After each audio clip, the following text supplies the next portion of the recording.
Everyone has a breaking point. You'll meet mine soon. I'll never forget how calm the sirens sounded that night. They painted the hospital windows blue and red, like the world couldn't decide if it was bleeding or freezing over. I stood there in the corridor, hands in my pockets, tie loosened, watching two cops hurry past me toward the ICU. One of them brushed my shoulder and mumbled, "Excuse me, sir," like I was just some guy waiting for test results. They had no idea. Behind the glass, my wife lay on the bed, strapped to monitors. Madison. Perfect hair usually, perfect makeup, perfect Instagram life. Now she was pale, mascara smeared into raccoon shadows, leg in a cast, tubes in her arms. The nurse had called it a miracle she was alive. I didn't answer. Miracles aren't what I saw. I saw math, choices, consequences. A second bed stood next to hers, curtain half drawn. I could see a hand there, bandaged for line, taped across the skin, fingers twitching randomly like they hadn't decided whether to hold on or let go. That was him, Tyler, the guy she thought I didn't know about, the guy she thought was her upgrade. Funny thing about upgrades, sometimes the system crashes. One of the cops stepped into the hallway, flipping open a notebook. "Mr. Carter, right? Ethan Carter." "Yeah," I said. "I'm Officer Daniels. This is Officer Reyes. We just need to ask you some questions about tonight. Your wife and Mr. Brooks were in a pretty serious accident." Madison Brooks. She hadn't even changed her last name back yet. She wanted the benefits of being my wife and the thrill of being his secret. Typical Madison, greedy, reckless, charming enough to get away with almost anything. Almost. Daniels cleared his throat. The preliminary report says the car lost control at high speed. Witnesses mentioned they saw the vehicle leaving the Red Lantern downtown about 10 minutes before the crash. Do you know why your wife might have been there with Mr. Brooks? I could feel his eyes trying to read me. Like if he stared hard enough, guilt would rise to the surface. I let a small smile tug at the corner of my mouth. "You're asking the wrong person, officer. I wasn't invited to that party." He scribbled something down, probably a note about my tone. Uncooperative, detached, whatever. In my head, though, I could hear the story exactly how it started. She sneaked off to meet the man she thought would change her life. By sunrise, everything had flipped. She woke up in a hospital, he was barely conscious, and the police were asking questions. Meanwhile, I was with someone they never expected. The truth wasn't revenge, it was strategy. That wasn't just narration. That was my blueprint. "Where were you tonight, Mr. Carter?" Reyes asked. She had that soft, patient voice they probably trained them to use with victims and liars. "Dinner," I said, "in a nice quiet neighborhood across town."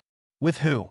I let the silence stretch just long enough to make her uncomfortable. "Olivia," I answered finally. "Tyler's wife." Her pen froze mid-scribble. Daniels looked up. "You were with Mrs. Brooks?" "Yeah. She makes great coffee, by the way. And she deserved the truth more than anyone standing in this hallway." For a second, all three of us just stood there, listening to the rhythm of the hospital. Distant beeping, muffled footsteps, someone crying behind a door down the hall. Reyes recovered first. "So, you knew about the relationship between your wife and Mr. Brooks?" "Knew." I laughed once, quietly. "Officer, I could give you timestamps." The thing about Madison is, she never once considered I might be smarter than her. To her, I was the boring husband, stable job, regular hours, predictable habits. The guy who pays the bills and doesn't ask questions. The guy she could talk over, roll her eyes at, call too sensitive whenever I noticed something didn't add up. She called me paranoid when I asked about the new perfume I could smell on her when she came home from yoga. She called me controlling when I wondered why her girls' nights always ended with her phone on Do Not Disturb. She laughed in my face when I mentioned a guy named Tyler who had been liking every single photo she posted. "I have friends, Ethan," she snapped once, grabbing her keys. "Something you obviously don't understand." "No, Madison. I understood more than you thought." I understood when she suddenly started guarding her phone like it was a bomb. Screen always face down, notifications suddenly buggy, passwords changed overnight. I understood when she got defensive over basic questions. Where she'd been, who she'd been with, why her lipstick was smudged at midnight when all she'd supposedly done was have drinks. She thought her lies were smooth. To me, they were neon signs. So you're saying you suspected the affair before tonight? Daniels asked. I didn't suspect, I said. I confirmed. His brows lifted slightly. Ow! I glanced back at the glass, at my wife's unconscious body, then at the shadow of Tyler's hand twitching behind the curtain. Let's just say people get careless when they think they're smarter than everyone in the room. That was the thing that hurt the most. Not that she found someone else to share hotel sheets and whisper promises with. It was that she genuinely believed I was blind. That she could slice up our marriage behind my back and laugh while I walked barefoot over the broken pieces. Reyes closed her notebook. We may need a more detailed statement later, Mr. Carter. For now, the doctors say your wife might regain consciousness within a few hours. You might want to be here when she wakes up. Oh, I'll be here, I said quietly. I've been waiting for this conversation longer than you think. They left us, and the hallway felt bigger and emptier at the same time. I stepped closer to the glass and studied her face. Even broken, Madison still had that resting look of superiority, like the world owed her an apology for not revolving faster. You picked the wrong game, Maddie, I murmured just loud enough for myself. Behind me, a pair of footsteps approached, unhurried, familiar. I didn't have to turn around to know who it was. Ethan, Olivia said softly. They told me you were out here. I exhaled and finally glanced back at her. Eyes red, hair pulled into a messy bun, hoodie thrown on over pajamas. She looked like someone who'd had the ground ripped out from under her. I recognized that feeling. Ready? She asked. Yeah, I said. Part one's over. Because this, the crash, the hospital, the cops, this wasn't where the story started.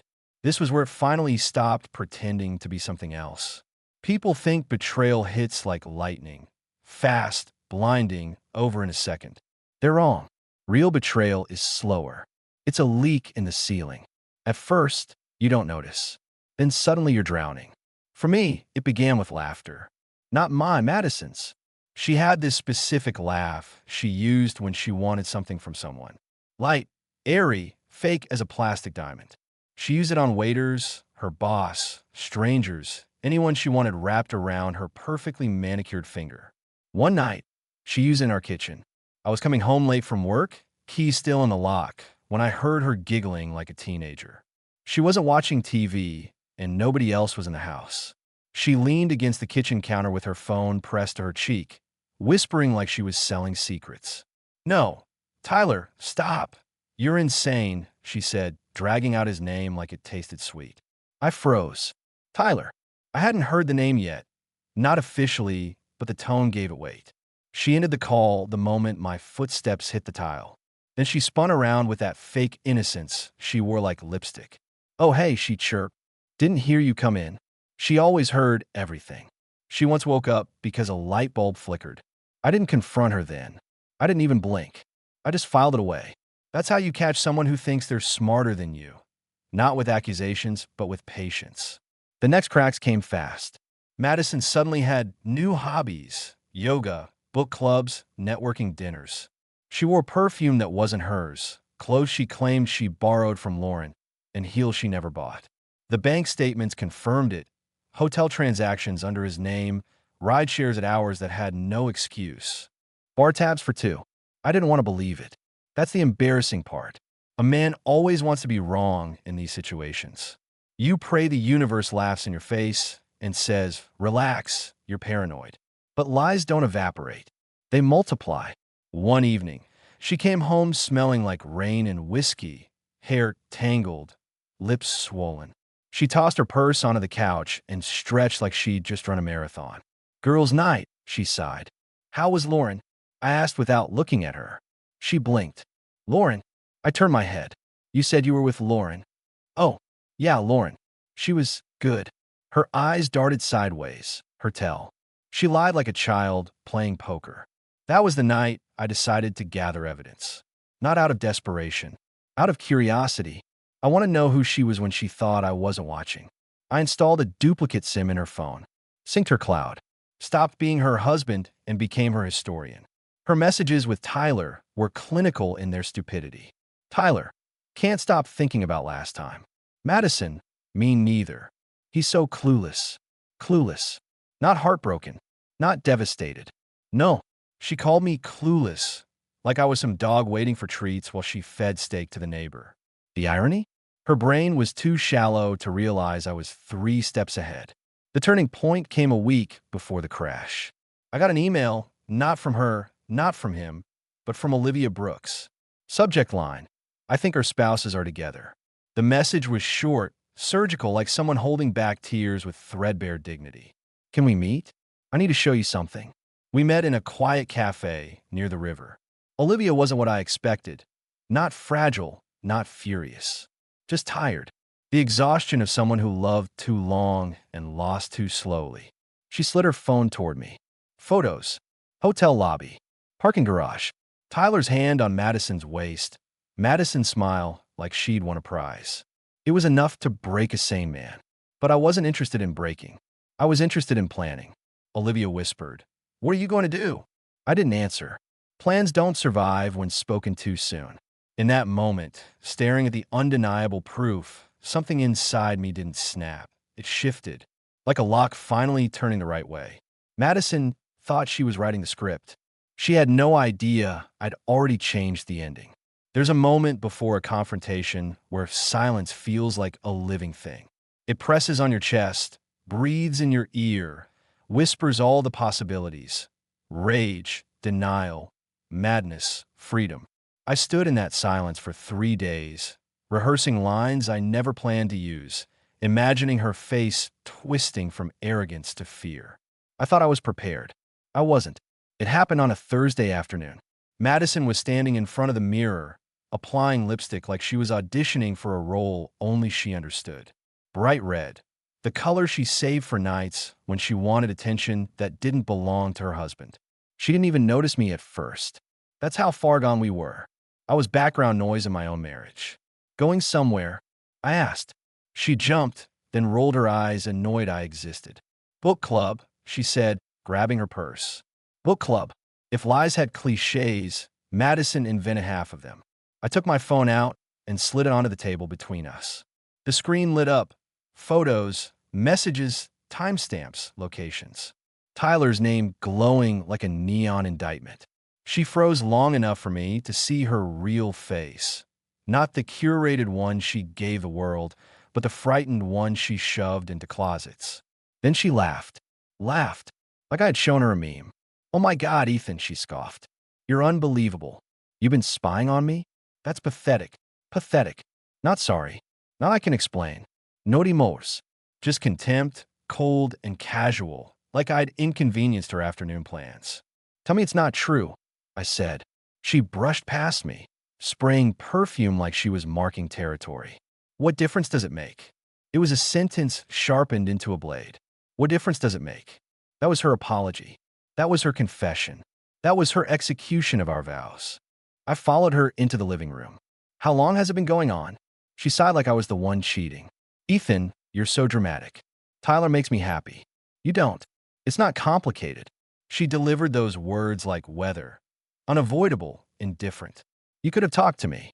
"And say what?" she snapped, turning toward me. "That I'm bored? That you're boring? That I want someone who actually makes me feel alive? Seriously, Ethan, get over yourself." There it was. The truth. Ugly and proud. She wasn't sorry because she didn't think I deserved fidelity. In her mind, I was furniture, stable, quiet, uninteresting, something you replace when trends change. I stared at her, waiting for something human to appear on her face. Guilt, shame, doubt, nothing. Madison was a mirror with no reflection, only hunger. "So what was the plan?" I asked. "Leave me eventually?" She smirked like I had finally caught up with her. "Eventually? Don't look so shocked. You knew we were done long before Tyler showed up. You should actually thank me. At least I didn't drag it out. Thank her for dismantling our marriage like a bored child tearing pages from a book." I felt something cold settle inside me. Not rage, not heartbreak, clarity. She hadn't destroyed my life. She had revealed it. "Does he know who you are?" I asked. She blinked. "What does that mean?" "It means Tyler sees your smile. He hasn't met the monster wearing it." Her eyes narrowed. "You're just jealous he's better than you." "Better." Another blade. I stepped closer, voice steady. Madison, you didn't cheat because you fell in love. You cheated because you can't stand being ordinary. You'd rather burn your own house down than admit the fire started in you. She stared at me, stunned for the first time. Not because she disagreed, but because I had finally spoken her language, truth without emotion. That was when I made my mistake. I let her speak again. You'll be alone when this ends, she hissed. Everyone will know you drove me away. They'll see what you really are, irrelevant. Irrelevant. The word didn't hurt. It ignited. Because irrelevant men don't build strategies. Irrelevant men don't have allies. Irrelevant men don't have receipts.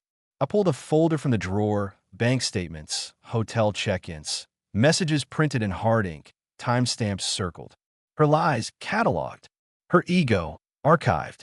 She paled. She finally understood. This wasn't an argument. This was a trial. You think you're untouchable, I said quietly. You're not.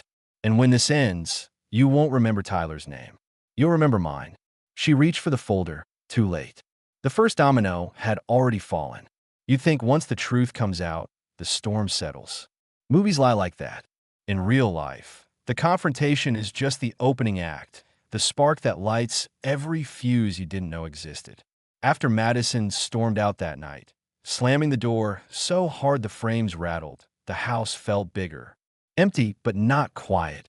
The silence wasn't peace. It was anticipation, the kind that comes before artillery fire.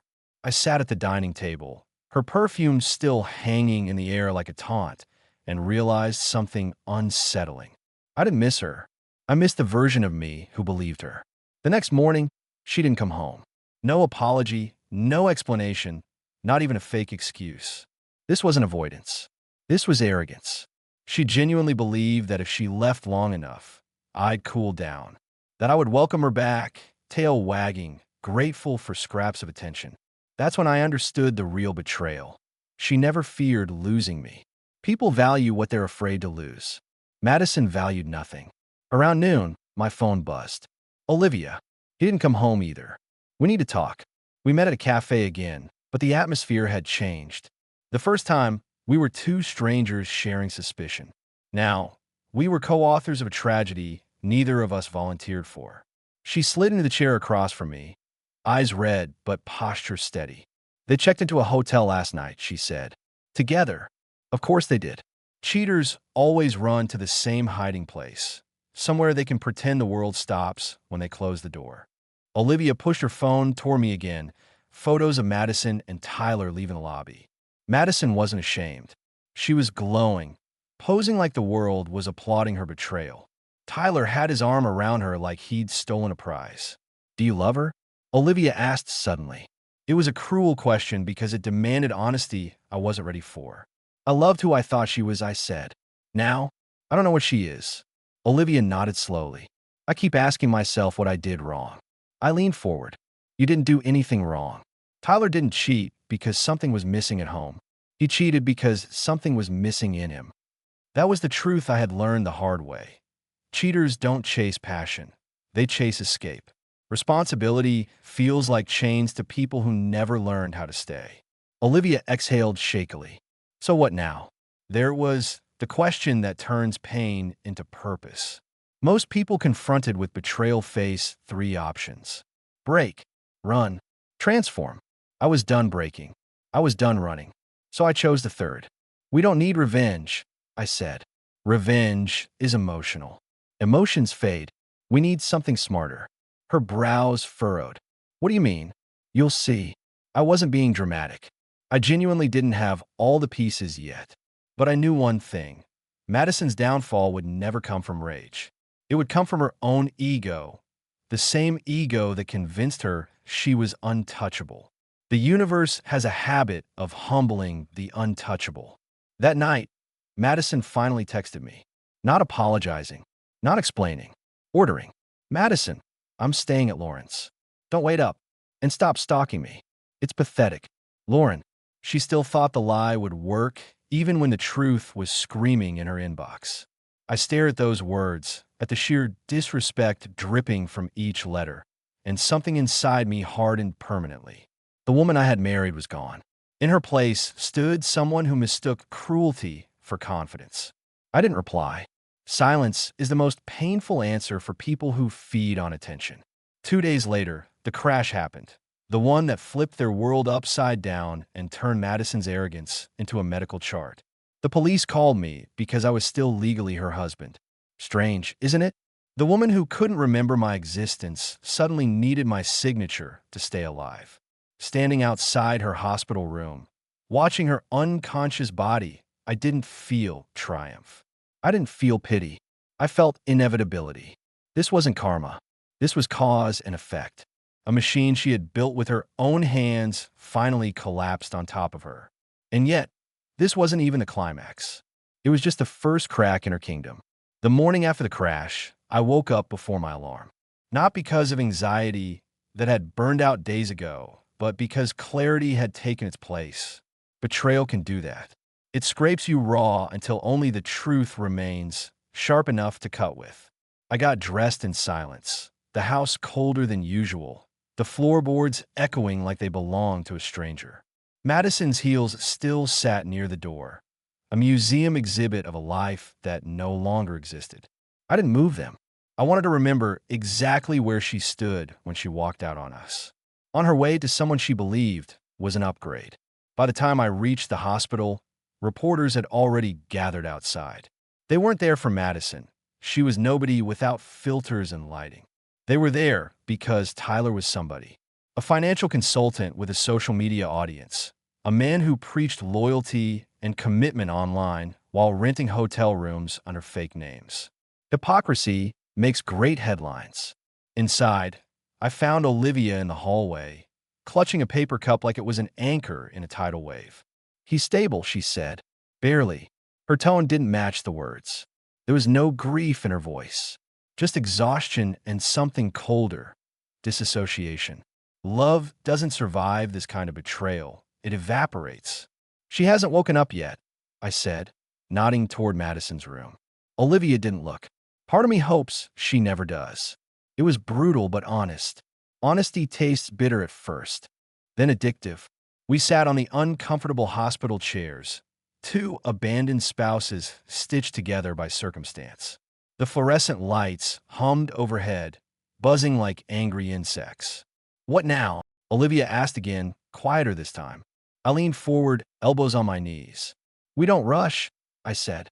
People like Madison and Tyler destroy themselves, not because others push them, but because they don't understand consequences.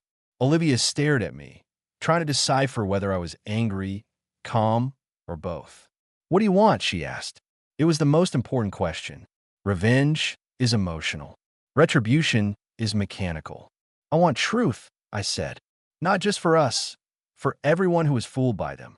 She frowned. "So you want to expose them?" "No. Ismilat. I want them to expose themselves. Because here's the thing about narcissists. If you take away their illusions, they implode on their own." Madison believed she was irreplaceable. Tyler believed he was invincible. That's not a flaw, it's a weapon. And weapons misfire when handled by fools. I opened a small notebook, not evidence this time, but opportunities. Weak spots, patterns, the choices they'd repeat because neither of them could help it. "Tyler needs admiration," I explained. "He'll crave it once he wakes up. Madison needs attention. When she realizes she can't leave the hospital, she'll panic." Their relationship wasn't built on love. It was built on running away. But you can't escape from a bed with metal rails. Olivia stared, and for the first time since we met, something flickered in her eyes. Not sadness, not anger. Recognition. "You're not trying to destroy them," she whispered. "No, I'm giving them the rope." Her breath caught. "To hang themselves." "Exactly. You see, the world doesn't punish cheaters. Cheaters punish themselves by choosing chaos over stability." All we had to do was watch. Then Olivia said something I didn't expect. "What if Madison blames you?" I laughed. "She already does. It makes her feel like a victim. Victims get sympathy, but sympathy only lasts as long as the lie does." "Do you think she'll lie again?" I looked at the room where my wife slept, face swollen, hair matted, dignity nowhere to be found. She can't breathe without lying. That was her fatal flaw. Truth wasn't her enemy. Exposure was. Olivia inhaled slowly. So when do we start? We already have. Because strategy doesn't begin with action. It begins the moment your opponent believes they've already won. Madison was unconscious. Tyler was barely alive. The police were circling. And Olivia and I, we were the only two people in the building who understood the most important fact. The war wasn't over. It hadn't even begun. Hospitals are strange places. They don't just keep bodies alive. They magnify truths. Lies shrivel there because walls have ears and machines don't care who you pretend to be. That's where everything started to unravel.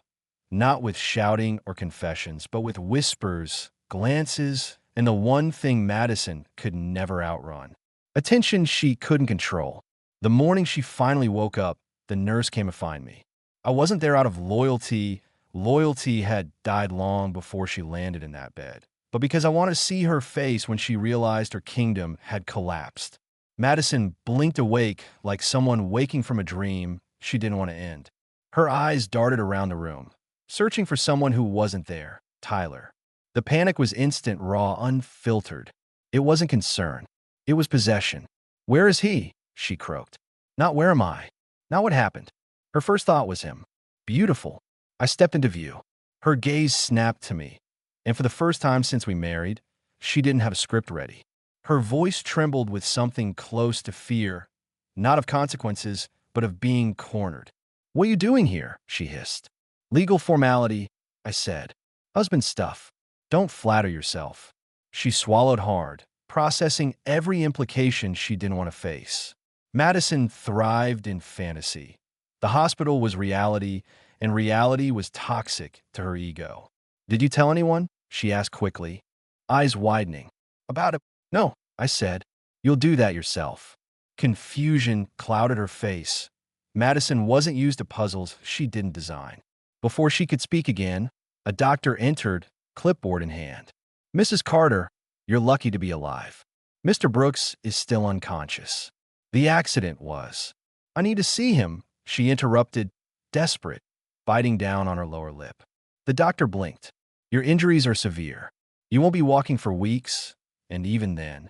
Madison slammed back into the mattress, furious and helpless. She wasn't grieving. She was angry that life dared to interrupt her affair. When the doctor left, she looked at me like I was the last obstacle between her and whatever delusion she believed she still controlled. You think this changes anything? She spat. Tyler and I, you and Tyler, I cut in, can't even walk down a hallway right now, let alone ruin lives. Her chest rose and fell rapidly. She always thought she could intimidate me with theatrics. It used to work. Now it was pathetic. You're loving this, she accused. No, I said. I'm observing. Big difference. Madison sneered. You were always jealous. Tyler chose me because he sees me. He understands me. He'll understand you better when he wakes up, I replied, and finds out the world knows he wasn't the only one you were seeing. Her face drained of color. She hadn't imagined exposure.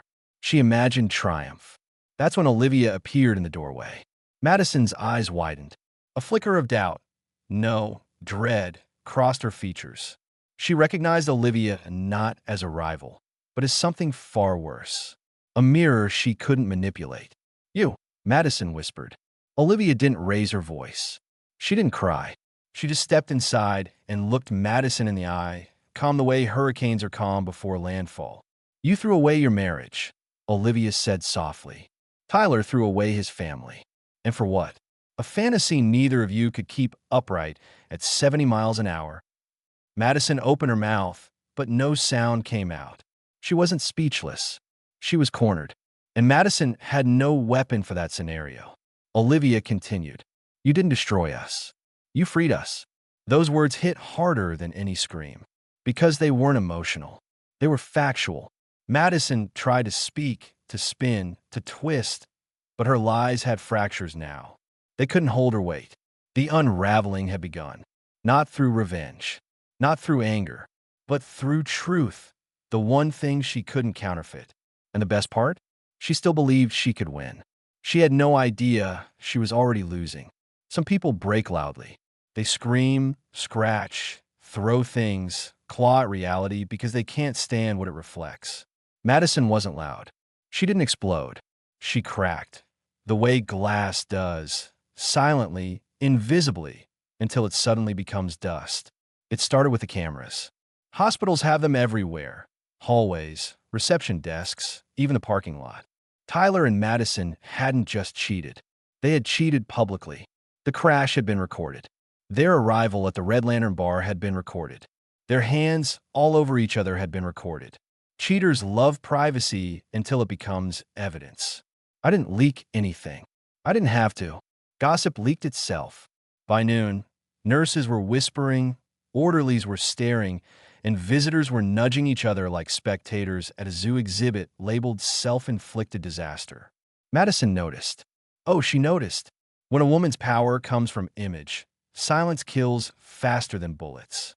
A nurse tried to be polite while adjusting Madison's fore. Rough night, huh? Madison's smile snapped like a cheap necklace. Do your job, she hissed. But she wasn't angry at the nurse. She was angry that someone else now controlled the narrative.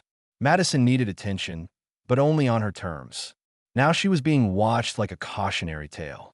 That's when the calls started. Her friends, the same ones she bragged to, wanted distance now.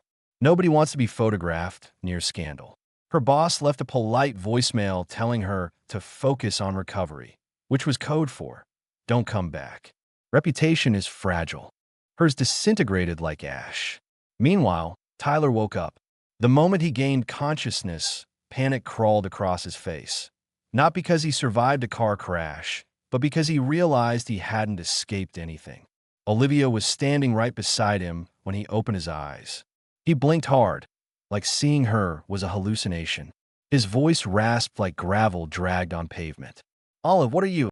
Waiting, she said, for you to say something that isn't a lie.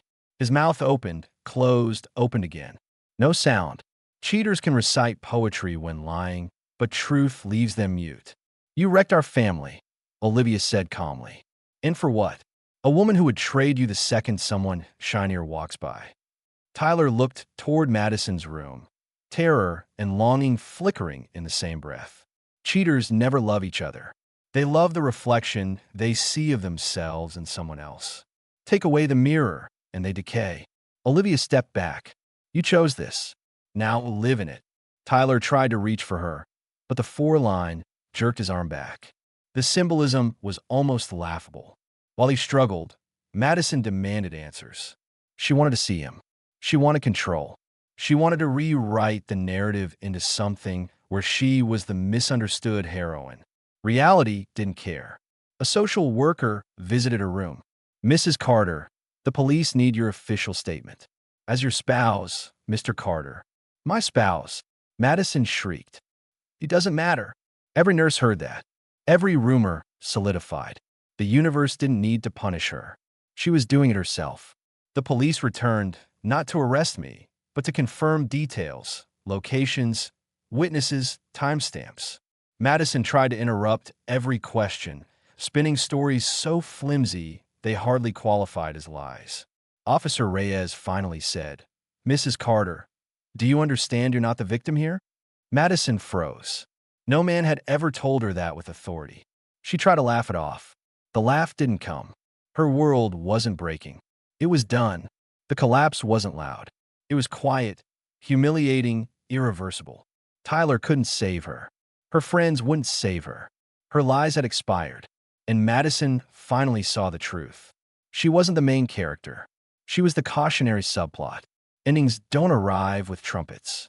They slip in quietly, like a change in season, gradual, inevitable, impossible to ignore once the cold settles into your bones. Madison believed the crash was the worst thing that could happen to her. She was wrong. The real damage wasn't physical.